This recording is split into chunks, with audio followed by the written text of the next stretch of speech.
Flamingo book, that is The Lost Spring Stories of a Stolen Childhood. Lost Spring is an extract from Ernest Young's Lost Spring ਦਾ ਜਿਹੜਾ lesson ਹੈ। Extract ਦਾ ਮਤਲਬ ਹੁੰਦਾ ਕੋਈ story ਐਸੇ ਕਿਸੇ book ਦੇ ਵਿੱਚੋਂ ਲੈਣਾ। ਐਰਨੈਸਟ ਯੰਗ ਦੀ ਬੁੱਕ ਦੇ ਵਿੱਚੋਂ ਲਿਆ ਗਿਆ ਹੈ। The lost spring stories of stolen childhood has a thing of irony. ਜਿਹੜਾ ਲਾਸਟ ਸਪਰਿੰਗ ਸਟੋਰੀਜ਼ ਨੇ ਕਹਿੰਦੇ of stolen childhood has a thing of irony ਦਾ ਮਤਲਬ ਹੁੰਦਾ ਇੱਕ ਕੌੜੀ ਸੱਚਾਈ ਹੈ ਜ਼ਿੰਦਗੀ ਦੀ ਸਾਡੇ ਸਾਹਮਣੇ ਪੇਸ਼ ਕਰ। ਆਇਰਨੀ ਦਾ ਮਤਲਬ ਹੁੰਦਾ ਕੌੜੀ ਸੱਚਾਈ ਸਾਡੇ ਸਾਹਮਣੇ ਪੇਸ਼ ਕਰਦਾ ਆ। ਸਪਰਿੰਗ ਬੀਂਗ ਦਾ ਬੈਸਟ ਸਪਰਿੰਗ ਆ ਕਹਿੰਦੇ ਉਹਨੂੰ ਬੈਸਟ ਸੀਜ਼ਨ ਮੰਨਿਆ ਗਿਆ ਆਫ ਦਾ ਈਅਰ ਦਾ ਜਿਹੜਾ ਫੁੱਲ ਆਫ ਕਲਰ ਆ। ਠੀਕ ਹੈ ਵੀ ਕਲਰਸ ਦੇ ਨਾਲ ਭਰਿਆ ਹੁੰਦਾ। ਫਰੈਗਰੈਂਸ ਦਾ ਮਤਲਬ ਹੁੰਦਾ ਫੁੱਲ ਖਿਲਦੇ ਨੇ ਅਤੇ ਉਹਨਾਂ 'ਚੋਂ ਬਹੁਤ ਸੋਹਣੀ ਖੁਸ਼ਬੂ ਆਉਂਦੀ ਹੈ। ਫਰੈਗਰੈਂਸ ਹੁੰਦੀ ਹੈ ਖੁਸ਼ਬੂ, ਫਰੈਸ਼ਨੈਸ ਹੁੰਦੀ ਹੈ ਉਹਨਾਂ ਦੇ ਵਿਚਕਾਰ। ਰੀਨੇਬਲ ਦਾ ਮਤਲਬ ਹੁੰਦਾ ਨਵੀਂ ਕਿਸੇ ਨਵੀਂ ਚੀਜ਼ ਦਾ ਆਉਣਾ ਐਂਡ ਗਰੋਥ ਅਤੇ ਗਰੋਥ ਦਾ ਸੀਜ਼ਨ ਮੰਨਿਆ ਗਿਆ। ਸਿਮੀਲਰਲੀ ਦਾ ਚਾਈਲਡਹੁੱਡ ਇਸ ਤਰ੍ਹਾਂ ਹੀ ਦਾ ਚਾਈਲਡਹੁੱਡ ਆ ਜਿਹੜਾ ਬਚਪਨ of human life is often link to ਕਹਿੰਦੇ ਉਹਨੂੰ ਵੀ ਕਿਹਦੇ ਵਾਂਗੂ ਕਿਹਾ ਗਿਆ ਵਾ ਸਪਰਿੰਗ ਦੇ ਵਾਂਗੂ ਕਿਹਾ ਗਿਆ। As it marks the beginning of ਕਹਿੰਦੇ ਇਹਦਾ ਸੰਬੰਧ ਕਿਹਦੇ ਨਾਲ ਆ ਮਨੁੱਖੀ ਜ਼ਿੰਦਗੀ ਦੀ ਸ਼ੁਰੂਆਤ ਦੇ ਨਾਲ ਆ। ਫੁੱਲ ਆਫ ਜੋਏ ਜਿਹੜੀ ਕਿ ਖੁਸ਼ੀਆਂ ਨਾਲ ਭਰਪੂਰ ਹੁੰਦੀ ਆ। ਪਲੈਜ਼ਰ ਵੀ ਖੁਸ਼ੀ ਆਨੰਦ। ਪਲੇ ਐਂਡ ਗਰੋਥ ਜਿਹਦੇ ਵਿੱਚ ਬੱਚੇ ਖੇਡਦੇ ਨੇ ਅਤੇ ਉਹਨਾਂ ਦੀ ਗਰੋਥ ਹੁੰਦੀ ਆ। The writer expresses her concern over the exploitation of childhood in hazardous jobs like rag picking and bangle making। ਜਿਹੜਾ ਰਾਈਟਰ ਆ ਕਹਿੰਦੇ ਉਹ ਆਪਣੀ ਚਿੰਤਾ ਪ੍ਰਗਟ ਕਰਦਾ। ਕੰਸਰਨ ਹੁੰਦੀ ਹੈ ਚਿੰਤਾ over the exploitation of childhood. ਕਿਹਦੀ ਚਿੰਤਾ ਪ੍ਰਗਟ ਕਰਦਾ ਆ ਜਿਹੜੇ ਬੱਚੇ ਆ ਉਹਨਾਂ ਦੀ ਬਹੁਤ ਜ਼ਿਆਦਾ ਮਤਲਬ ਕਿ ਸ਼ੋਸ਼ਣ ਹੁੰਦਾ ਆ। ਇਨ ਹਜ਼ਾਰਡੀਅਸ ਬਹੁਤ ਜ਼ਿਆਦਾ ਖਤਰਨਾਕ ਜੋਬਸ ਕਰਨੀਆਂ ਪੈਂਦੀਆਂ ਜਿਵੇਂ ਕਿ ਰੈਗ ਪਿਕਿੰਗ ਹੋ ਗਿਆ। ਰੈਗ ਪਿਕਿੰਗ ਦਾ ਮਤਲਬ ਹੁੰਦਾ ਕੂੜਾ ਕਰਕਟ ਚੱਕਣਾ ਅਤੇ ਬੈਂਗਲ ਮੇਕਿੰਗ ਦਾ ਕੰਮ ਕਰਨਾ ਪੈਂਦਾ ਉਹਨਾਂ ਨੂੰ। Abject poverty and thoughtlessness tradition result ਦਾ loss of childhood of millions of children like Sahib ਤੇ Mukesh by working hard to support themselves and their families rather than enjoying their childhood by playing and seeking education. ਕਹਿੰਦੇ poverty ਦੀ ਕਰਕੇ thoughtlessness tradition ਜਿਹੜੇ ਪੁਰਾਣੇ ਰੀਤੀ ਰਿਵਾਜ ਚੱਲੇ ਆ ਰਹੇ ਜਿਹਨਾਂ ਨੇ ਬੇਕਾਰ ਉਹਦੀ ਕਰਕੇ ਲਾਸ ਆਫ ਚਾਈਲਡਹੁੱਡ ਉਹਨਾਂ ਦਾ ਜਿਹੜਾ ਬਚਪਨ ਆ ਉਹ ਖਰਾਬ ਹੋ ਰਿਹਾ। ਕਹਿੰਦੇ ਮਿਲੀਅਨਸ ਆਫ ਚਿਲਡਰਨ ਬਹੁਤ ਸਾਰੇ ਬੱਚਿਆਂ ਦਾ ਲਾਈਕ ਜਿਵੇਂ ਸਾਹਿਬਾ ਅਤੇ ਮੁਕੇਸ਼ ਆ ਬਾਈ ਵਰਕਿੰਗ ਕਹਿੰਦੇ ਉਹ ਕੀ ਕਰਦੇ ਨੇ ਬਹੁਤ ਜ਼ਿਆਦਾ ਹਾਰਡ ਸਖਤ ਮਿਹਨਤ ਕਰਦੇ ਨੇ ਟੂ ਸਪੋਰਟ ਦੈਮਸੈਲਫ ਤਾਂ ਜੋ ਆਪਣੀਆਂ ਫੈਮਲੀਜ਼ ਦੀ ਸਪੋਰਟ ਕਰ ਸਕਣ ਮਤਲਬ ਕਿ ਉਹਨਾਂ ਦੀ ਅਰਨਿੰਗ ਦੇ ਵਿੱਚ ਹੈਲਪ ਕਰ ਸਕਣ। ਰੈਦਰ ਦੈਨ ਇੰਜੋਇੰਗ ਕਹਿੰਦੇ ਇਹਦੇ ਨਾਲੋਂ ਜ਼ਿਆਦਾ ਵੀ ਉਹ ਆਪਣਾ ਮਤਲਬ ਕਿ ਬਚਪਨ ਆ ਉਹ ਨਹੀਂ ਗੁਜ਼ਾਰਦੇ ਹੈਗੇ। ਕੀ ਕਰਕੇ ਪਲੇਇੰਗ ਕਰਕੇ ਅਤੇ ਐਜੂਕੇਸ਼ਨ ਲੈ ਕੇ। ਸੀਕਿੰਗ ਦਾ ਮਤਲਬ ਹੁੰਦਾ ਕੋਈ ਚੀਜ਼ ਆਪਾਂ ਗ੍ਰੈਬ ਕਰਨਾ ਲੈਣਾ। There is a dire need to provide these poverty-stricken children opportunity to dare, dream and do and life of dignity। ਕਹਿੰਦੇ ਬਹੁਤ ਜ਼ਿਆਦਾ ਜ਼ਰੂਰਤ ਆ। there is a dire need ਦਾ ਮਤਲਬ ਹੁੰਦਾ ਬਹੁਤ ਜ਼ਿਆਦਾ ਜ਼ਰੂਰਤ ਆ ਇਹਨਾਂ ਟੂ ਪ੍ਰੋਵਾਈਡ ਦੀਜ਼ ਪਾਵਰਟੀ ਸਟਿਕਨ ਦਾ ਮਤਲਬ ਹੁੰਦਾ ਇਹ ਜਿਹੜੇ ਗਰੀਬੀ ਤੋਂ ਪ੍ਰਭਾਵਿਤ ਬੱਚੇ ਨੇ ਉਹਨਾਂ ਦੇ ਲਈ ਓਪਰਚੁਨਿਟੀ ਟੂ ਡੇਅਰ ਕਹਿੰਦੇ ਉਹਨਾਂ 'ਚ ਹੌਸਲਾ ਪੈਦਾ ਕਰਨ ਦੀ। ਡਰੀਮ ਟੂ ਡੂ ਕਹਿੰਦੇ ਕੁਛ ਕਰਕੇ ਦਿਖਾਉਣ ਦੀ। ਐਂਡ ਲਾਈਫ ਆਫ ਡਿਗਨਿਟੀ ਤੇ ਸਨਮਾਨ ਵਾਲੀ ਜ਼ਿੰਦਗੀ ਜਿਉਣ ਦੀ ਵੀ ਉਹਨਾਂ 'ਚ ਵੀ ਇਹ ਚੀਜ਼ ਹੋਣੀ ਚਾਹੀਦੀ ਆ। ਇਸ ਕਰਕੇ the title bring out the depravity of child labour in a very telling way. ਇਸ ਕਰਕੇ ਜਿਹੜਾ ਟਾਈਟਲ ਆ ਉਹ ਸਾਨੂੰ ਦਿਖਾਉਂਦਾ ਬਹੁਤ ਵਧੀਆ ਤਰੀਕੇ ਦੇ ਨਾਲ ਜਿਹੜੀ ਚਾਈਲਡ ਲੇਬਰ ਆ ਉਹ ਕਿਵੇਂ ਬੱਚਿਆਂ ਦਾ ਮਤਲਬ ਕਿ ਬਚਪਨ ਆ ਜਿਹੜਾ ਖਰਾਬ ਕਰ ਰਹੀ ਆ। The author examine and analyze the impoverished condition and tradition that condemn children to the life of exploitation। ਕਹਿੰਦੇ ਦਾ ਆਥਰ ਆ ਉਹ ਦੇਖਦਾ ਵਾ ਐਨਾਲਾਈਜ਼ ਕਰਦਾ ਵਿਸ਼ਲੇਸ਼ਣ ਕਰਦਾ ਉਹ ਚੀਜ਼ ਦਾ ਦਾ ਇੰਪੋਵਰਿਸ਼ਡ ਕੰਡੀਸ਼ਨ ਜਿਹੜੀਆਂ ਬਹੁਤ ਬੁਰੇ ਹਾਲਾਤ ਨੇ ਅਤੇ ਟਰਡੀਸ਼ਨ ਨੇ ਕਿ ਟਰਡੀਸ਼ਨ ਦਾ ਮਤਲਬ ਹੁੰਦਾ ਜਿਹੜੇ ਪੁਰਾਣੇ ਰੀਤੀ ਰਿਵਾਜ ਨੇ। ਦੈਟ ਕੰਡੈਮਡ ਜਿਹੜੀਆਂ ਬੱਚਿਆਂ ਦੀ ਜਿਹੜੀ ਜ਼ਿੰਦਗੀ ਆ to the life of exploitation ਜਿਹੜੀ ਕਿਹਦੇ ਵੱਲ ਲੈ ਕੇ ਜਾ ਰਹੀ ਹੈ ਸ਼ੋਸ਼ਣ ਵੱਲ ਲੈ ਕੇ ਜਾ ਰਹੀ ਹੈ ਉਹਨਾਂ ਨੂੰ। ਦੀ ਚਿਲਡਰਨ ਆਰ ਡਿਨਾਈਡ ਐਜੂਕੇਸ਼ਨ ਇਹ ਬੱਚਿਆਂ ਨੂੰ ਕੀ ਐਜੂਕੇਸ਼ਨ ਨਹੀਂ ਮਿਲਦੀ। And forced into the hardship early in there lives ਅਤੇ ਸ਼ੁਰੂਆਤ ਦੇ ਜਿਹੜੇ ਜ਼ਿੰਦਗੀ ਦੇ ਦਿਨ ਨੇ ਮਤਲਬ ਕਿ ਉਹਨਾਂ ਦੇ ਚਾਈਲਡਹੁੱਡ ਦੇ ਦਿਨ ਨੇ ਉਹਨਾਂ ਦੇ ਵਿੱਚ ਹੀ ਉਹਨਾਂ ਨੂੰ ਮਤਲਬ ਕਿ ਬਹੁਤ ਜ਼ਿਆਦਾ ਮੁਸ਼ਕਿਲਾਂ ਦਾ ਸਾਹਮਣਾ ਕਰਨਾ ਪੈਂਦਾ। ਦਾ ਰਾਈਟਰ ਇਨਕਾਊਂਟਰਸ ਸਾਹਿਬ ਜਿਹੜਾ ਰਾਈਟਰ ਆ ਉਹਦਾ ਸਾਹਮਣਾ ਸਾਹਿਬ ਦੇ ਨਾਲ ਹੁੰਦਾ ਇੱਕ ਵਾਰ। ਇਹ ਰੈਗ ਪਿਕਰ ਜਿਹੜਾ ਕਿ ਕੂੜਾ ਕਰਕਟ ਚੱਕਣ ਵਾਲਾ ਬੱਚਾ ਵਾ whose parents have left behind the life of poverty in Dhaka to earn the living in Delhi। ਉਹਦੇ ਜਿਹੜੇ ਪੇਰੈਂਟਸ ਨੇ ਉਹ ਕਹਿੰਦੇ ਕੀ ਕਰਦੇ ਆਪਣੀ ਜ਼ਿੰਦਗੀ ਨੂੰ ਛੱਡ ਕੇ ਮਤਲਬ ਕਿ ਉਹ ਬੰਗਲਾਦੇਸ਼ ਦਾ ਸ਼ਹਿਰ ਆ ਜਿਹੜਾ ਢਾਕਾ ਉਹਦੇ ਤੋਂ ਜਿਹੜੀ ਆਪਣੀ ਮਤਲਬ ਕਿ ਅਰਨਿੰਗ ਕਰਨ ਦੇ ਲਈ ਦਿੱਲੀ ਆਏ ਹੋਏ ਨੇ। His family like many of the families of rag people live in Seemapuri ਕਹਿੰਦੇ ਜਿਹੜੀ ਉਹਦੀ ਫੈਮਿਲੀ ਆ ਅਤੇ ਹੋਰ ਦੂਜੀਆਂ ਫੈਮਲੀਜ਼ ਦੇ ਵਾਂਗੂ ਉਹ ਕਿੱਥੇ ਰਹਿੰਦੇ ਨੇ ਸੀਮਾਪੁਰੀ ਵਿਲੇਜ ਦੇ ਵਿੱਚ ਰਹਿੰਦੇ ਨੇ। They do not have any identification other than a ration card. ਕਹਿੰਦੇ ਉਹਨਾਂ ਦੇ ਕੋਲ ਕੀ ਆ ਆਈਡੈਂਟੀਫਿਕੇਸ਼ਨ, ਮਤਲਬ ਕਿ ਕੋਈ ਆਈਡੀ ਪ੍ਰੂਫ ਵਗੈਰਾ ਕੁਛ ਨਹੀਂ ਹੈਗਾ, ਸਿਰਫ ਉਹਨਾਂ ਕੋਲ ਇੱਕ ਰਾਸ਼ਨ ਕਾਰਡ ਆ। The children do not go to, ਜਿਹੜੇ ਬੱਚੇ ਨੇ ਸਕੂਲ ਨਹੀਂ ਜਾਂਦੇ। They are excited as a prospect of finding a coin, ਸਿਰਫ ਉਹਨਾਂ 'ਚ ਐਕਸਾਈਟਮੈਂਟ ਹੁੰਦੀ ਆ ਵੀ ਉਹਨਾਂ ਨੂੰ ਕੋਈ ਨਾ ਕੋਈ ਕਿਤੇ ਨਾ ਕਿਤੇ ਕੋਈ ਕੋਇਨ ਲੱਭ ਜਾਵੇ। And even a 10 rupee note for rummaging a garbage, ਕਹਿੰਦੇ 10 ਰੁਪਏ ਦਾ ਨੋਟ ਲੱਭ ਜਾਂਦਾ, ਮਤਲਬ ਕਿ ਬਹੁਤ ਜ਼ਿਆਦਾ ਗਾਰਬੇਜ ਦੇ ਵਿੱਚ ਹੱਥ ਪਾਉਂਦੇ ਨੇ ਇੱਦਾਂ, ਠੀਕ ਆ ਵੀ ਉਹ 10 ਰੁਪਏ ਦੇ ਨੋਟ ਲੱਭਣ ਦੇ ਲਈ। It is the only way of earning a living, ਕਹਿੰਦੇ ਸਿਰਫ ਉਹੀ ਉਹਨਾਂ ਦਾ ਤਰੀਕਾ ਵਾ ਜ਼ਿੰਦਗੀ, ਮਤਲਬ ਕਿ ਆਪਣੀ ਜਿਹੜੀ ਲਾਈਫ ਆ ਉਹਦੇ ਵਿੱਚ ਅਰਨਿੰਗ ਕਰਨ ਦਾ, ਸਿਰਫ ਬਸ ਅਰਨਿੰਗ ਹੀ ਕਰ ਰਹੇ ਨੇ ਉਹ। ਦੇ ਲਿਵ ਇਨ ਇੰਪੋਵਰਿਸ਼ਡ ਕੰਡੀਸ਼ਨ, ਬਹੁਤ ਬੁਰੇ ਹਾਲਾਤਾਂ ਦੇ ਵਿੱਚ ਰਹਿ ਰਹੇ ਨੇ। ਅੱਛਾ ਭੋਜਨ ਨਹੀਂ ਮਿਲ ਰਿਹਾ ਉਹਨਾਂ ਨੂੰ, ਫੂਡ ਨਹੀਂ ਮਿਲ ਰਿਹਾ ਅਤੇ ਅੱਛੀਆਂ ਕੰਡੀਸ਼ਨਸ ਨਹੀਂ ਮਿਲ ਰਹੀਆਂ। And but resign to their fate, ਸਿਰਫ ਉਹ ਆਪਣੀ ਕਿਹਦੀ ਕਿਸਮਤ ਦੇ ਅੱਗੇ ਹਾਰੇ ਹੋਏ ਨੇ। The writer is pained to see, writer ਆ ਜਿਹੜਾ ਬਹੁਤ ਜ਼ਿਆਦਾ ਦੁਖੀ ਹੁੰਦਾ ਟੂ ਸੀ, ਸਾਹਿਬ ਨੂੰ ਦੇਖ ਕੇ। ਆਲਮਾ ਰੈਗ ਪਿਕਰ, ਜਿਹੜਾ ਕਿ ਕੀ ਆ ਰੈਗ ਪਿਕਰ ਆ, whose name means a ruler of the universe, ਪਰ ਉਹਦਾ ਨਾਮ ਆ, ਉਹਦੇ ਨਾਂ ਦਾ ਮਤਲਬ ਜੇ ਕੱਢੀਏ ਆਪਾਂ, ਕਹਿੰਦੇ ਉਹਦਾ ਮਤਲਬ ਹੁੰਦਾ ਵੀ ਸਾਰੇ ਮਤਲਬ ਯੂਨੀਵਰਸ 'ਤੇ ਰਾਜ ਕਰਨ ਵਾਲਾ। Losing the spark of childhood, ਜਿਹੜਾ ਕਿ ਕੀ ਆਪਣਾ ਬਚਪਨ ਗਵਾ ਰਿਹਾ। ਰੂਮਿੰਗ ਆ ਬੇਅਰਫੁੱਟ, ਬੇਅਰਫੁੱਟ ਦਾ ਮਤਲਬ ਹੁੰਦਾ ਨੰਗੇ ਪੈਰੀ ਘੁੰਮਣਾ। ਰੂਮਿੰਗ ਦਾ ਮਤਲਬ ਇੱਧਰ ਉੱਧਰ ਘੁੰਮਣਾ ਵਿਦ ਹਿਸ ਫਰੈਂਡਸ ਦੇ ਨਾਲ। ਨਾਓ ਫਰੋਮ ਮਾਰਨਿੰਗ ਟੂ ਨੂਨ, ਕਹਿੰਦੇ ਸੁਬਾਹ ਤੋਂ ਲੈ ਕੇ ਦੁਪਹਿਰ ਤੱਕ ਸਾਹਿਬ ਵਰਕਸ ਇਨ ਅ ਟੀ ਸਟਾਲ ਦੇ ਉੱਤੇ ਕੰਮ ਕਰਦਾ। And is paid rupees 800 per month, ਅਤੇ ਉਹਨੂੰ 800 ਰੁਪਏ ਪਰ ਮੰਥ ਦਿੱਤੇ ਜਾਂਦੇ ਨੇ। He sadly realise that he is no longer word,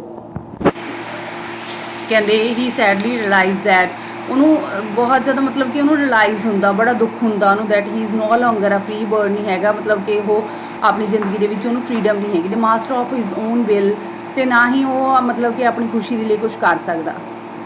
he is more of bonded labourer with a surrendered freedom, ਕਹਿੰਦੇ ਉਹ ਕੀ ਹੈ ਇੱਕ ਲੇਬਰ ਬਣ ਕੇ ਰਹਿ ਗਿਆ ਵਾ, ਅਤੇ ਉਹਨੇ ਆਪਣੀ ਜਿਹੜੀ ਫਰੀਡਮ ਆ ਉਹਨੂੰ ਮਤਲਬ ਕਿ ਤਿਆਗਦਾ ਐਂਡ ਆਈਡੈਂਟੀਟੀ ਨੂੰ। And this loses weighs heavily on his tender shoulder, ਕਹਿੰਦੇ ਛੋਟਾ ਜਿਹਾ ਜਿਹੜਾ ਭਾਰ ਆ ਉਹਦੇ, ਪਰ ਉਹਦੇ ਜਿਹੜੇ ਸ਼ੋਲਡਰ ਨੇ ਉਹਨਾਂ ਦੇ ਉੱਤੇ ਬਹੁਤ ਜ਼ਿਆਦਾ ਕੀ ਆ ਵੇਟ ਆ, ਵੇਟ ਮਤਲਬ ਕਿ ਭਾਰ ਆ। The author then tells about another victim of, ਫਿਰ ਜਿਹੜਾ ਆਥਰ ਆ ਕਹਿੰਦੇ ਇੱਕ ਹੋਰ ਸ਼ਿਕਾਰ ਆ ਜਿਹੜਾ ਗਰੀਬੀ ਦਾ, ਮੁਕੇਸ਼ ਆ ਉਹਦਾ ਨਾਂ। Who wants to be a motor mechanic, ਜਿਹੜਾ ਕਿ ਮੋਟਰ ਮਕੈਨਿਕ ਬਣਨਾ ਚਾਹੁੰਦਾ। Wishes to drive a car, ਅਤੇ ਜਿਹੜੀ ਕਾਰ ਆ ਉਹਨੂੰ ਡਰਾਈਵ ਕਰਨਾ ਚਾਹੁੰਦਾ। ਹੇਲਿੰਗ ਫਰੋਮ ਦਾ ਫਿਰੋਜ਼ਾਬਾਦ ਤੋਂ ਆਇਆ। The centre of India bangle making, ਕਹਿੰਦੇ ਜਿਹੜਾ ਕੀ ਆ ਸੈਂਟਰ ਮੰਨਿਆ ਜਾਂਦਾ ਇੰਡੀਆ ਦੇ ਵਿੱਚ ਬੈਂਗਲ ਮੇਕਿੰਗ ਦਾ। ਐਂਡ ਗਲਾਸ ਬਲੋਇੰਗ ਇੰਡਸਟਰੀ ਦਾ, ਜਿੱਥੇ ਕਿ ਮਤਲਬ ਕਿ ਸ਼ੀਸ਼ੇ ਦਾ ਕਾਰੋਬਾਰ ਹੁੰਦਾ ਵਾ। He has always worked in a glass making, ਕਹਿੰਦੇ ਹਮੇਸ਼ਾ ਕੰਮ ਕਰਦਾ ਗਲਾਸ ਮੇਕਿੰਗ ਇੰਡਸਟਰੀ ਦੇ ਵਿੱਚ। He lives in a stinking surrounding with a choke bylanes and garbage piles all around the half built shack with a thatched grass roof with a iron door, ਕਹਿੰਦੇ ਕੀ ਹੈ ਹੀ lives in a ਸਟਿੰਕਿੰਗ ਸਰਾਊਂਡ, ਵੀ ਆਲੇ ਦੁਆਲੇ ਕੀ ਨੇ, ਚੋਕ ਬਲੇਨਸ ਦਾ ਮਤਲਬ ਹੁੰਦਾ ਵੀ ਗੱਡੇ ਨੇ ਜਿਹੜੇ ਭਰੇ ਹੋਏ ਨੇ, ਨਾਲੀਆਂ ਭਰੀਆਂ ਹੋਈਆਂ ਨੇ, ਗਾਰਬੇਜ ਦੇ ਵੱਡੇ ਵੱਡੇ ਢੇਰ ਲੱਗੇ ਹੋਏ ਨੇ ਆਲ ਰਾਊਂਡ ਉਹਦੇ ਆਲੇ ਦੁਆਲੇ। Half built shack with a thatched grass roof ਆ, ਜਿਹੜੀ ਉਹਦੀ ਮਤਲਬ ਕਿ ਜਿਹੜੀ ਉਹਦੀ ਛੱਤ ਆ ਉਹ ਵੀ ਢਹਿਣ ਵਾਲੀ ਆ, ਉਹ ਅੱਧੀ ਕੁ ਢਕੀ ਹੋਈ ਆ ਅਤੇ ਅੱਧੀ ਨਹੀਂ ਢਕੀ ਹੋਈ। ਵਿਦ ਆਇਰਨ, ਇੱਕ ਛੋਟਾ ਜਿਹਾ ਦਰਵਾਜ਼ਾ ਲੱਗਿਆ ਹੋਇਆ iron the. His family of 3 generation, ਉਹਦੀਆਂ ਜਿਹੜੀਆਂ ਫੈਮਲੀ ਦੀਆਂ 3 ਜਨਰੇਸ਼ਨ ਨੇ। ਯੂਜ਼ਸ ਫਾਇਰਵੁੱਡ ਸਟੋਵ, ਕਹਿੰਦੇ ਉਹ ਫਾਇਰਵੁੱਡ ਸਟੋਵ ਦਾ ਕੰਮ ਕਰਦੇ। ਐਲੂਮੀਨੀਅਮ ਯੂਟੈਂਸਿਲਸ ਦਾ ਕੰਮ ਕਰਦੇ ਆ ਰਹੇ ਨੇ। His family like the others, ਕਹਿੰਦੇ ਉਹਦੀ ਜਿਹੜੀ ਫੈਮਲੀ ਦੂਜਿਆਂ ਦੇ ਵਾਂਗੂ। They do not know that is legal for children to work in such proximity to ਦਾ ਫਰਨੇਸ, ਕਹਿੰਦੇ ਉਹਨਾਂ ਨੂੰ ਨਹੀਂ ਪਤਾ ਕਿ ਇਹ ਕੰਮ ਕਹਿੰਦੇ ਕਾਨੂੰਨੀ ਠੀਕ ਹੈਗਾ ਬੱਚਿਆਂ ਦੇ ਲਈ ਇਹ ਕੰਮ ਕਰਨਾ। ਉਹ ਭੱਠੀਆਂ ਦੇ ਕੋਲ, ਫਰਨੇਸਿਸ ਹੁੰਦੀਆਂ ਨੇ ਭੱਠੀਆਂ। ਵਿਦ ਸੱਚ ਹਾਈ ਟੈਂਪਰੇਚਰ, ਇੰਨੇ ਟੈਂਪਰੇਚਰ ਦੇ ਵਿੱਚ। They are exposed to various health hazards like losing their eyesight, ਕਹਿੰਦੇ ਇਹਦੇ ਨਾਲ ਬਹੁਤ ਸਾਰੇ ਉਹਨਾਂ ਨੂੰ ਹੈਲਥ ਹਜ਼ਾਰਡ ਦਾ ਮਤਲਬ ਆ ਬਹੁਤ ਸਾਰੀਆਂ ਜਿਹੜੀਆਂ ਮਤਲਬ ਕਿ ਸਿਹਤ ਦੇ ਲਈ ਬੜੀਆਂ ਮੁਸ਼ਕਿਲਾਂ ਆ ਸਕਦੀਆਂ ਨੇ, ਉਹਨਾਂ ਦੀ ਆਈਸਾਈਟ ਵੀ ਜਾ ਸਕਦੀ ਆ। ਐਜ਼ ਦੇ ਵਰਕ ਇਨ ਆ ਐਬਸਮਲ, ਮਤਲਬ ਕਿ ਅਬਨੋਰਮਲ ਹੈ ਇੱਥੇ ਵੀ ਉਹ ਅਬਨੋਰਮਲ ਕੰਡੀਸ਼ਨਸ ਨੇ, ਉਹਨਾਂ ਦੇ ਵਿੱਚ ਰਹਿ ਰਹੇ ਨੇ। ਡਾਰਕ ਦੇ ਵਿੱਚ, ਹਨੇਰੇ ਦੇ ਵਿੱਚ ਕੰਮ ਕਰਨਾ ਪੈਂਦੇ ਆ। ਡਿਗਨੀ ਸੈਲਸ ਦੇ ਵਿੱਚ, ਛੋਟੇ ਛੋਟੇ ਸੈਲਸ ਨੇ ਮਤਲਬ ਕਿ ਘਰ ਨੇ ਉਹਨਾਂ ਦੇ ਵਿੱਚ। ਮੁਕੇਸ਼ ਦਾ ਜਿਹੜਾ ਫਾਦਰ ਆ ਇਜ਼ ਬਲਾਈਂਡ, ਉਹ ਨਾ ਹੋ ਚੁੱਕਿਆ ਐਜ਼ ਵਰ ਹਿਜ਼ ਫਾਦਰ, ਅਤੇ ਉਹਦੇ ਗ੍ਰੈਂਡਫਾਦਰ ਨੇ ਉਹ ਵੀ ਹੋ ਚੁੱਕੇ ਨੇ। ਵੀ ਮਤਲਬ ਕਿ ਇਹਨਾਂ ਜਿਹੜਾ ਬੈਂਗਲ ਮੇਕਿੰਗ ਦਾ ਕੰਮ ਆ ਉਹ ਬਹੁਤ ਜ਼ਿਆਦਾ ਮਤਲਬ ਕਿ ਠੀਕ ਨਹੀਂ ਹੈਗਾ ਉਹ। ਦੇ ਲੀਡ ਆ हैंड टू माउथ ਦਾ ਮਤਲਬ ਹੁੰਦਾ ਜਿੰਨੀ ਮਤਲਬ ਕਿ ਜਿੰਨੀ ਕੁ ਆਮਦਨ ਤੇ ਉਨਾ ਹੀ ਖਰਚਾ ਹੋਣਾ। ਕਹਿੰਦੇ ਉੱਦਾਂ ਦੀ ਜ਼ਿੰਦਗੀ ਬਿਤਾ ਰਹੇ ਨੇ। Existence as they are caught ਇਨ ਆ ਵਿਕਸੀਅਸ ਵੈਬ ਆਫ ਮਨੀ ਲੈਂਡਰਸ, ਕਹਿੰਦੇ ਬਹੁਤ ਜ਼ਿਆਦਾ ਫਸ ਚੁੱਕੇ ਨੇ। ਵਿਕਸੀਅਸ ਵੈਬ ਆਫ ਮਨੀ ਲੈਂਡਰ ਦਾ ਮਤਲਬ ਹੁੰਦਾ ਜਾਲ ਦੇ ਵਿੱਚ, ਵੀ ਉਹ ਪੈਸੇ ਉਧਾਰ ਲੈਂਦੇ ਆ ਲੋਕਾਂ ਤੋਂ, ਉਹ ਜਾਲ ਦੇ ਵਿੱਚ ਫਸ ਚੁੱਕੇ ਨੇ। ਮਿਡਲਮੈਨ ਪੁਲਿਸ ਐਂਡ ਟ੍ਰੈਡੀਸ਼ਨ, ਕਹਿੰਦੇ ਮਿਡਲਮੈਨ ਜਿਹੜੇ ਹਾਂ ਉਹਨਾਂ ਨੂੰ ਕੁਛ ਜਿਨ੍ਹਾਂ ਤੋਂ ਪੈਸੇ ਲੈਂਦੇ ਨੇ ਪੁਲਿਸ ਤੇ ਹੋਰ ਜਿਹੜੇ ਟ੍ਰੈਡੀਸ਼ਨਸ ਨੇ ਉਹਨਾਂ ਦੇ ਵਿੱਚ। So burdened as a bangle maker of Firozabad at most of have lose their, ਕਹਿੰਦੇ ਇਸ ਕਰਕੇ ਆਪਾਂ ਦੇਖਦੇ ਹਾਂ ਜਿਹੜੇ ਬੈਂਗਲ ਮੇਕਰ ਨੇ ਫਿਰੋਜ਼ਾਬਾਦ ਦੇ, ਉਹਨਾਂ 'ਚ ਬਹੁਤ ਸਾਰਿਆਂ ਦੀ ਆਈਸਾਈਟ ਚਲੀ ਗਈ ਹੈ ਬਿਫੋਰ ਹੈਵ ਅਟੇਨਿੰਗ ਅਡਲਟਹੁੱਡ, ਤੋਂ ਪਹਿਲਾਂ ਹੀ। ਅਡਲਟਹੁੱਡ ਮਤਲਬ ਕਿ ਇੱਕ ਮਤਲਬ ਕਿ ਜਵਾਨ ਬਣਨ ਤੋਂ ਪਹਿਲਾਂ ਹੀ। ਦੇ ਡਿਜ਼ਾਇਰ ਟੂ ਡਰੀਮ, ਉਹਨਾਂ ਦੇ ਅੰਦਰ ਇੱਕ ਸੁਪਨਾ ਵਾ। ਡੀਅਰ ਐਸ ਨਵ ਦੇਅਰ ਚਾਈਲਡਹੁੱਡ ਓਨਲੀ, ਸਿਰਫ ਇੱਕ ਮਤਲਬ ਕਿ ਉਹਨਾਂ ਦੇ ਅੰਦਰ ਆਏ ਆ ਵੀ ਉਹਨਾਂ ਦਾ ਜਿਹੜਾ ਚਾਈਲਡਹੁੱਡ ਆ ਉਹਨੂੰ ਸਨੱਬ ਨਾ ਕੀਤਾ ਜਾਵੇ, ਉਹਨੂੰ ਦਬਾਇਆ ਨਾ ਜਾਵੇ। ਦਾ ਆਥਰ ਐਗਜ਼ਾਮਿਨ, ਆਥਰ ਦੇਖਦਾ ਵਾ। ਐਨਾਲਾਈਜ਼ ਦਾ ਇੰਪੋਵਰਿਸ਼ ਕੰਡੀਸ਼ਨ ਨੇ ਜਿਹੜੀਆਂ ਟ੍ਰੈਡੀਸ਼ਨ ਦੀਆਂ that condemn children to a life of exploitation, these children are denied as education and force into hardship early in their lives. ਜਿਹੜੇ ਬੱਚੇ ਨੇ ਜਿਹੜਾ ਆਥਰ ਆ ਉਹ ਦੇਖਦਾ ਵਾ ਉਹਨਾਂ ਦੀਆਂ ਬਹੁਤ ਬੁਰੇ ਹਾਲਾਤ ਨੇ ਬੱਚਿਆਂ ਦੇ ਟ੍ਰੈਡੀਸ਼ਨਸ ਹੀ ਕਰਕੇ ਹੋਇਆ ਵਾ, ਅਤੇ ਬੱਚਿਆਂ ਦੀ ਜਿਹੜੀ ਜ਼ਿੰਦਗੀ ਆ ਉਹ ਖਰਾਬ ਹੋ ਰਹੀ ਆ, ਉਹਨਾਂ ਨੂੰ ਐਜੂਕੇਸ਼ਨ ਨਹੀਂ ਮਿਲ ਰਹੀ ਅਤੇ ਬਹੁਤ ਜ਼ਿਆਦਾ ਮੁਸ਼ਕਿਲਾਂ ਦੇ ਵਿੱਚੋਂ ਉਹਨਾਂ ਨੂੰ ਗੁਜ਼ਰਨਾ ਪੈ ਰਿਹਾ। ਦਾ ਰਾਈਟਰ ਐਨਕਾਊਂਟਰਸ, ਜਿਹੜਾ ਰਾਈਟਰ ਉਹ ਸਾਹਿਬ ਨੂੰ ਮਿਲਦਾ। ਰੈਗ ਪਿਕਰ ਆ ਜਿਹੜਾ ਕਿ ਉਹਦੇ ਪੇਰੈਂਟਸ ਨੇ ਜਿਹੜੇ ਉਹ ਢਾਕਾ ਤੋਂ ਆਏ ਨੇ ਅਤੇ ਹੁਣ ਦਿੱਲੀ 'ਚ ਰਹਿ ਰਹੇ ਨੇ। ਉਹ ਇਸ ਫੈਮਿਲੀ, ਉਹਦੀ ਜਿਹੜੀ ਫੈਮਿਲੀ ਆ ਹੋਰ ਫੈਮਲੀਜ਼ ਦੇ ਵਾਂਗੂ ਰੈਗ ਪਿਕਿੰਗ ਦਾ ਕੰਮ ਕਰਦੀ ਹੈ ਸੀਮਾਪੁਰੀ ਦੇ ਵਿੱਚ। They do not have other identification than other ਆ, ਉਹ ਕਹਿੰਦੇ ਸਿਰਫ ਉਹਨਾਂ ਕੋਲ ਆਈਡੈਂਟੀਫਿਕੇਸ਼ਨ ਦੇ ਲਈ ਇੱਕ ਰਾਸ਼ਨ ਕਾਰਡ ਆ, ਹੋਰ ਕੁਛ ਨਹੀਂ ਹੈਗਾ। Children do not go to, ਜਿਹੜੇ ਬੱਚੇ ਨੇ ਸਕੂਲ ਨਹੀਂ ਜਾਂਦੇ। They are excited at a of finding, ਉਹਨਾਂ ਨੂੰ ਸਿਰਫ ਐਕਸਾਈਟਮੈਂਟ ਹੁੰਦੀ ਹੈ ਵੀ ਅਸੀਂ ਕੋਇਨ ਲੱਭ ਜਾਵੇ ਸਾਨੂੰ, ਜਾਂ ਫਿਰ 10 ਰੁਪਏ ਦਾ ਨੋਟ ਲੱਭ ਜਾਵੇ ਉਹਨਾਂ ਲਈ ਗਾਰਬੇਜ ਦੇ ਵਿੱਚੋਂ।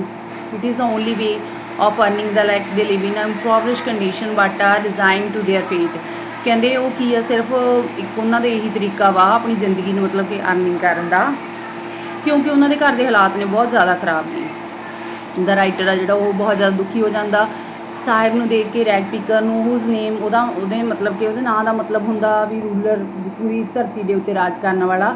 ਲੂਜ਼ ਦਾ ਸਪਾਰਕ, ਜਿਹੜਾ ਕਿ ਕੀ ਕਰ ਰਿਹਾ ਵਾ ਆਪਣੀ ਜਿਹੜੇ ਜ਼ਿੰਦਗੀ ਦਾ ਵਧੀਆ ਪੀਰੀਅਡ ਆ ਜਿਹਨੂੰ ਚਾਈਲਡਹੁੱਡ ਕਿਹਾ ਜਾਂਦਾ ਵੀ ਉਹਨੂੰ ਗਵਾ ਰਿਹਾ ਵਾ, ਅਤੇ ਘੁੰਮ ਰਿਹਾ ਵਿਚਾਰਾ ਤੋਂ ਨੰਗੇ ਪੈਰੀ ਵਿਦ ਹਿਜ਼ ਫਰੈਂਡਸ ਦੇ ਨਾਲ ਫਰੋਮ ਮਾਰਨਿੰਗ ਟੂ ਨੂਨ, ਕਹਿੰਦੇ ਸਵੇਰ ਤੋਂ ਲੈ ਕੇ ਦੁਪਹਿਰ ਤੱਕ। ਆਥਰ ਇਨਕਾਊਂਟਰਸ ਹਿਮ, ਟੀ ਸਟਾਲ ਦੇ ਉੱਤੇ ਕੰਮ ਕਰਦਾ ਉਹ, ਅਤੇ ਉਹਨੂੰ ਸਿਰਫ 800 ਰੁਪਇਆ ਦਿੱਤਾ ਜਾਂਦਾ। ਅਤੇ he sadly realise that he is no longer his own master, ਉਹ ਬਹੁਤ ਜ਼ਿਆਦਾ ਮਤਲਬ ਕਿ ਉਹਨੂੰ ਬੜਾ ਉਦਾਸ ਹੋ ਕੇ ਦੱਸਦਾ ਵਾ ਕਿ ਉਹ ਆਪਣੀ ਜ਼ਿੰਦਗੀ ਦਾ ਆਪ ਮਾਸਟਰ ਨਹੀਂ ਹੈਗਾ, ਸਿਰਫ ਉਹਦੇ ਜਿਹੜਾ ਛੋਟਾ ਜਿਹਾ ਕੱਦ ਆ, ਮਤਲਬ ਕਿ ਉਹਦੀ ਛੋਟੀ ਜਿਹੀ ਲਾਈਫ ਆ ਉਹਦੇ, ਪਰ ਉਹਦੇ ਜਿਹੜੇ ਮੋਢੇ ਆ ਉਹਨਾਂ 'ਤੇ ਬਹੁਤ ਜ਼ਿਆਦਾ ਭਾਰ ਆ। Daughter and tells about other victim, ਕਹਿੰਦੇ ਹੁਣ ਦੂਜਾ ਵਿਕਟਮ ਆ ਮੁਕੇਸ਼ ਦੀ ਗੱਲ ਕਰਦਾ ਉਹ, who wants to be a mechanic ਬਣਨਾ ਚਾਹੁੰਦਾ। ਉਹ ਕਿੱਥੋਂ ਆਇਆ? ਫਿਰੋਜ਼ਾਬਾਦ ਤੋਂ ਆਇਆ। ਫਿਰੋਜ਼ਾਬਾਦ ਤੋਂ ਆ ਦਾ centre of the bangle making ਬਣਾਇਆ ਦਾ ਕੰਮ ਹੁੰਦਾ, glass blowing industry and has always worked in, ਸਾਰੇ ਲੋਕ ਨੇ ਜਿਹੜੇ ਉੱਥੇ ਗਲਾਸ ਮੇਕਿੰਗ ਇੰਡਸਟਰੀ ਦੇ ਵਿੱਚ ਕੰਮ ਕਰਦੇ ਨੇ। ਹਿਜ਼ ਫੈਮਿਲੀ, ਉਹਦੀ ਫੈਮਿਲੀ ਵੀ ਦੂਜਿਆਂ ਦੇ ਵਾਂਗੂ do not know that is legal for children, ਕਿ ਬੱਚਿਆਂ ਦੇ ਲਈ ਸਹੀ ਆ, ਠੀਕ ਹੈ, ਕਾਨੂੰਨੀ ਤੌਰ 'ਤੇ ਸਹੀ ਹੈ। ਸੱਚ ਕਲੋਜ਼ ਪ੍ਰੋਕਸੀਮੇਟਲੀ, ਬੱਚਿਆਂ ਨੂੰ ਕਿਹਦੇ ਕੋਲ ਭੇਜਣਾ? ਭੱਟੀਆਂ ਦੇ ਕੋਲ ਭੇਜਣਾ। ਸੱਚ ਵੀ high temperature they are exposed to various, ਉਹਨਾਂ ਨੂੰ ਬਹੁਤ ਜ਼ਿਆਦਾ ਕਹਿੰਦੇ ਬਹੁਤ ਜ਼ਿਆਦਾ ਸਿਹਤ ਪੱਖੋਂ ਮੁਸ਼ਕਿਲਾਂ ਦਾ ਸਾਹਮਣਾ ਕਰਨਾ ਪੈਂਦਾ, ਜਿਵੇਂ ਉਹਨਾਂ ਨੂੰ ਮਤਲਬ ਕਿ ਉਹਨਾਂ ਦੀ ਆਈਸਾਈਟ ਵੀ ਚਲੀ ਜਾਂਦੀ ਆ ਡਾਰਕ ਅਤੇ ਡਿਗਨਿਟੀ ਸੈੱਲ ਦੇ ਵਿੱਚ। Mukesh father is blind, Mukesh ਦੇ ਜਿਹੜੇ ਫਾਦਰ ਨੇ ਉਹ ਬਲਾਈਂਡ ਨੇ, ਐਜ਼ ਵਰ ਹਿਜ਼ ਫਾਦਰ, ਅਤੇ ਉਹਦੇ ਜਿਹੜੇ ਗ੍ਰੈਂਡਫਾਦਰ ਨੇ ਉਹ ਵੀ। ਦੇ ਲਈ ਟੂ ਹੈਂਡ ਟੂ ਮਾਊਥ, ਕਹਿੰਦੇ ਉਹ ਜਿੰਨੀ ਆਮਦਨ ਆ ਉਨਾ ਹੀ ਉਹਨਾਂ ਦਾ ਖਰਚਾ। ਐਜ਼ ਦੇ ਆਰ ਕੌਟ ਇਨ ਦਾ ਵਿਕੀਅਸ, ਬੁਰੇ ਮਤਲਬ ਕਿ ਜਾਲ ਦੇ ਵਿੱਚ ਫਸ ਗਏ ਨੇ, ਮਨੀ ਲੈਂਡਰਸ ਦੇ ਜਾਲ ਦੇ ਵਿੱਚ, ਜਿਹੜੇ ਲੋਕਾਂ ਤੋਂ ਮਤਲਬ ਕਿ ਉਧਾਰ ਲੈਂਦੇ ਨੇ। ਮਿਡਲਮੈਨ ਉਹਨਾਂ ਨੂੰ ਕਿਹਾ ਗਿਆ ਪੁਲਿਸਮੈਨ ਅਤੇ tradition. So burden are bangle maker of Firozabad that they have lose their ability to, ਕਹਿੰਦੇ ਇਸ ਕਰਕੇ ਉਹਨਾਂ 'ਤੇ ਬਹੁਤ ਜ਼ਿਆਦਾ ਭਾਰ ਆ, ਇਸ ਕਰਕੇ ਉਹਨਾਂ ਦੇ ਅੰਦਰ ਜੋ ਵੀ ਡਰੀਮਸ ਨੇ ਉਹਦੀ ਮਤਲਬ ਕਿ ਐਬਿਲਿਟੀ ਆ ਉਹਨੂੰ ਗਵਾ ਚੁੱਕੇ ਨੇ। ਲਾਈਕ ਮੁਕੇਸ਼ ਦੇ ਵਾਂਗੂ ਹੂ ਡਰੀਮਸ ਆਰ ਆਫ ਡਰਾਈਵਿੰਗ, ਕਹਿੰਦੇ ਜਿਵੇਂ ਮੁਕੇਸ਼ ਆ ਉਹ ਕੀ ਕਰਦਾ, ਸੁਪਨਾ ਲੈਂਦਾ ਵਾ ਵੀ ਉਹ ਕਾਰ ਡਰਾਈਵ ਕਰੂਗਾ, ਪਰ ਜਿਹੜਾ ਉਹਦਾ ਸੁਪਨਾ ਆ ਉਹ ਕੀ ਰਹਿ ਜਾਂਦਾ? ਅਧੂਰਾ ਰਹਿ ਜਾਂਦਾ।